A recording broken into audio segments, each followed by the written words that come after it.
Учение о сострадании и милосердии. Возлюбленная Гуанинь, 26 декабря 2008 года.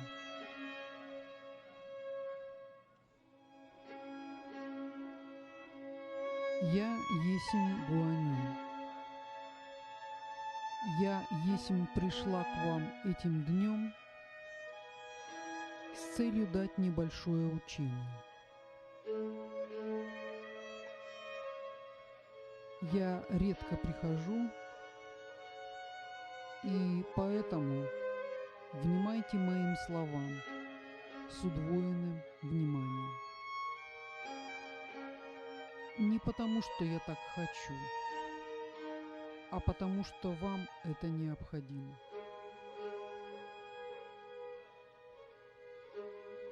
Я прихожу учить состраданию и милосердию, потому что если вы не имеете этих качеств в ваших сердцах, то вы не сможете войти в новую, грядущую эпоху.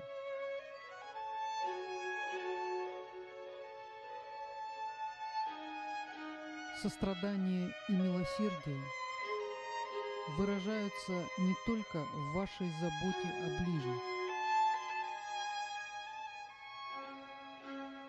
Эти качества вашего сердца имеют космическую природу и должны распространяться на всех живых существ.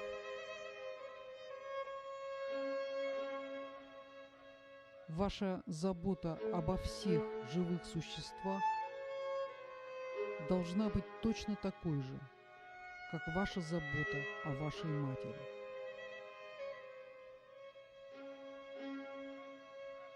Тогда, когда миром завладеют только эти два качества – сострадание и милосердие, мир покинут такие негативные проявления человеческого сознания, как войны, теракты, ненависть.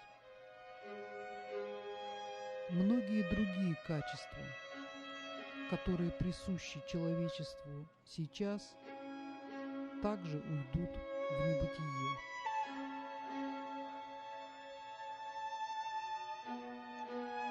И главным останется только ваша забота обо всех живых существах и ваша любовь к любому божественному проявлению.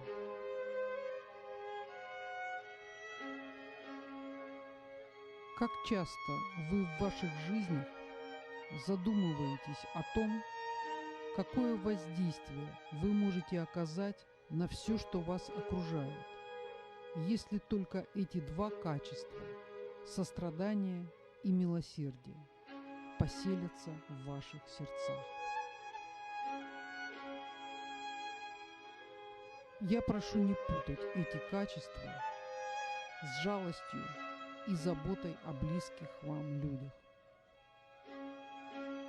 Потому что тогда, когда вы испытываете привязанность к вашим ближним и пытаетесь, как вам кажется, испытывать к ним милосердие и сострадание, то вы будете страдать сами.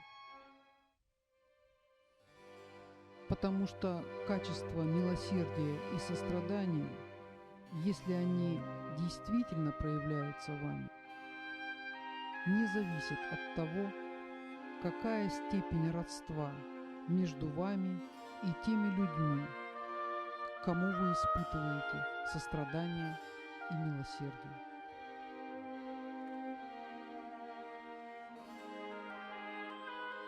Вы можете вообще не знать тех людей, которые страдают или нуждаются в помощи. Но ваш сердечный посыл им любви и помощи способен изменить ту ситуацию, в которой находятся эти люди.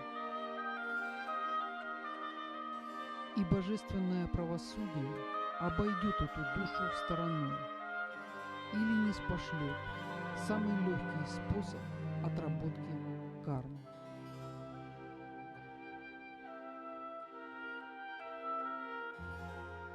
Вся трудность заключается в том, что ваше представление о милосердии и сострадании отличается от нашего представления.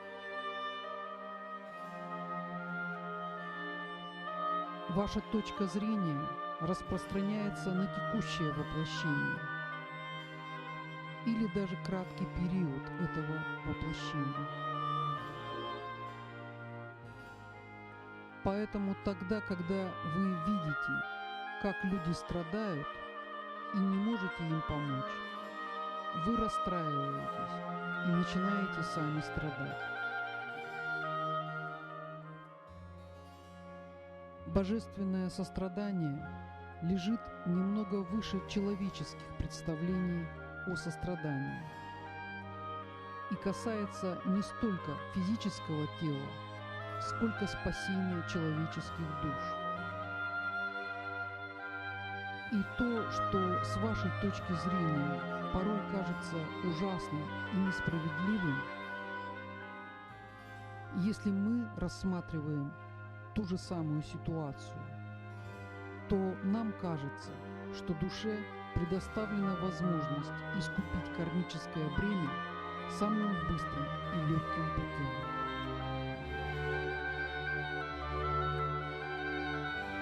Все зависит от точки зрения. Мы рассматриваем всю череду предыдущих воплощений и видим, какое лучшее воплощение готовится для той души, которая сейчас страдает.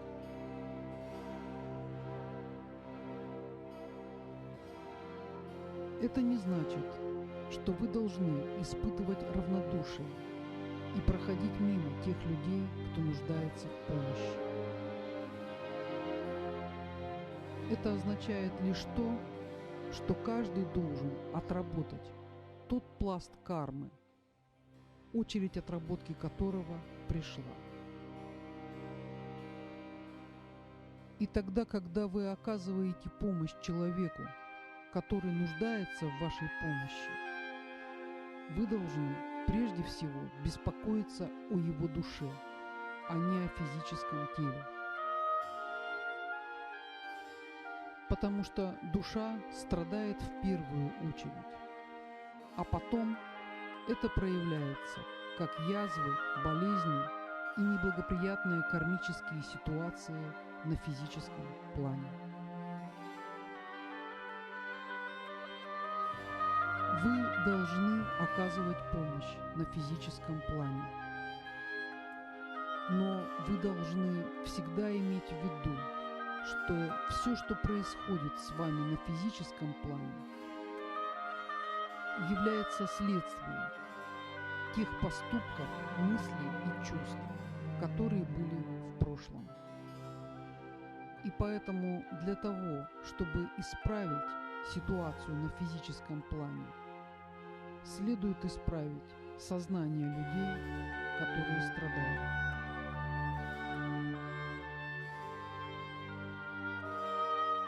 К сожалению, происходит так, что карма настолько тяжела, что человек не способен осознать, что все, что на него свалилось, является следствием его же собственных неверных поступков в прошлом.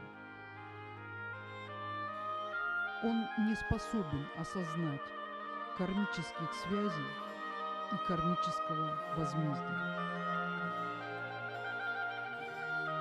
Вот в этом случае, когда вы сострадаете душе этого человека, на вашем чувстве любви и сострадания душа этого человека получает дополнительный импульс, который может помочь ей вырваться из порочного круга причин и следствий и подняться над ними.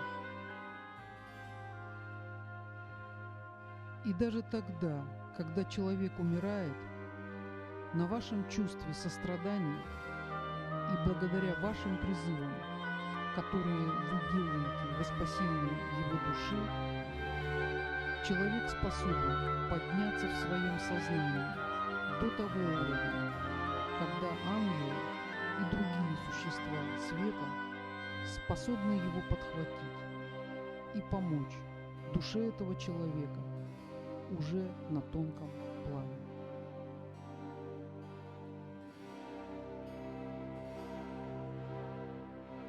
Поэтому сегодня я пришла к вам, чтобы разъяснить некоторые моменты, касающиеся вашего отношения к страдающим душам. Тогда, когда вы испытываете истинное сострадание и милосердие к страдающему индивидууму, вы отдаете им часть своих достижений. И на ваших достижениях эти души способны подняться выше.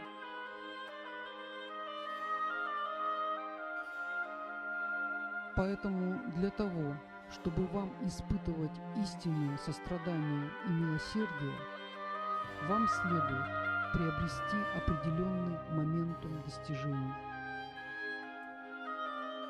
Есть среди вас Будды и Бодхисаттвы, которые владеют истинным состраданием и милосердием.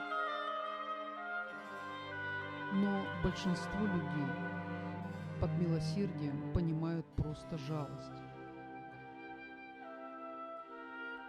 Тогда, когда истинные милосердие и сострадание станут постоянными спутниками большинства человечества,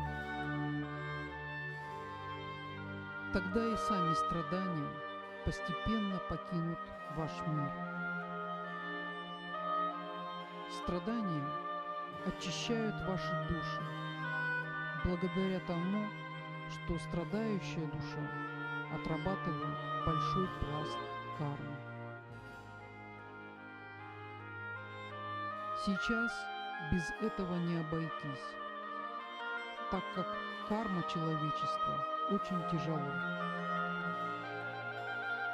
Но постепенно человечество движется в нужном, указанном нами направлении. И хотелось бы, чтобы вы не останавливались на пути. Слишком много работы предстоит впереди. Я есмь Гуанинь.